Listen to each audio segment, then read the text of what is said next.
Hi guys, my name's Sammy and I will be doing my presentation on France. So we'll start with the country overview.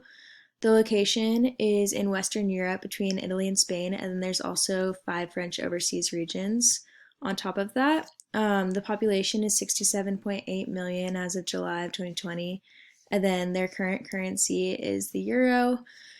The exchange rate right now is €1 to $1.18 in America. The language that they use is French. The two main religions are Christianity, which is overwhelmingly Roman Catholic, with 63 to 66%, and then Muslim is 7 to 9%, and then um, about 30% of people said that they are atheist or do not practice religion.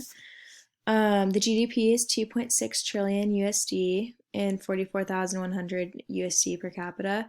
A fun fact is that France is the largest Western European nation and the third largest European country.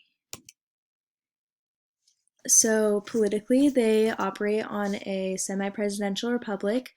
The head of the state and the head of executive is the president, elected by universal suffrage. And so, because of this, the president of France carries more power than leaders of most other European countries, where the two functions are separate. So, for example, in the UK, the monarch and the prime minister each have separate roles, and same with Germany, the president and the chancellor split it up. But because in France he has both roles, and it gives them more power.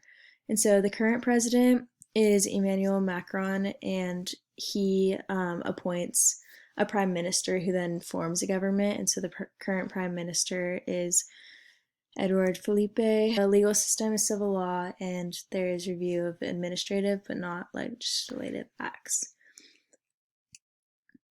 For economic status and development, France is the most visited country in the world with 89 million foreign tourists each year, and France's real GDP grew by 1.9% in 2017, which is up 1.2% from the year before.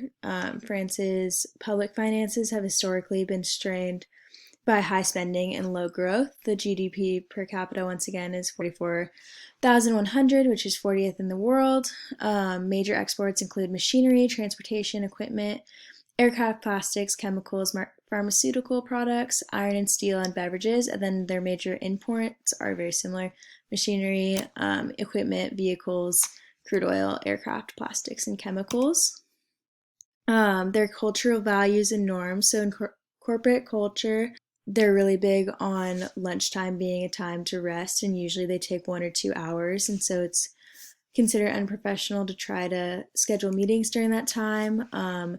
When you're addressing a business partner, you would use their word for Mr. or Mrs., and then using the more polite pronouns until that relationship is built. And then they're big on making appointments 1 to 2 weeks in advance so that they can put it on their calendar. Manners and body language: you never hug to say hi, you always greet with a light handshake, and then do not hide your hands under the table.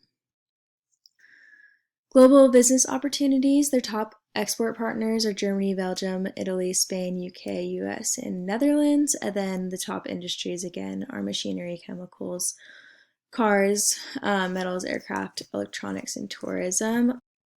When considering if I would want to do business with this country, I definitely would, so I gave them an A-. France is one of the most modern countries in the world and is a leader amongst European nations. It plays an influential global role as a permanent member in the United Nations Security Council, NATO, the G7, G20, the EU, and other multilateral organizations. It's one of the largest economies in the world, behind the US, Japan, China, and Germany. Research and development spending is high in France at 2.3% of GDP. France is the third largest weapons supplier in the world, third largest trading nation in Western Europe, and France is the 9th largest trading partner in the US. So all in all, I would definitely establish business with them. I think that's all for my presentation. Thank you so much for listening.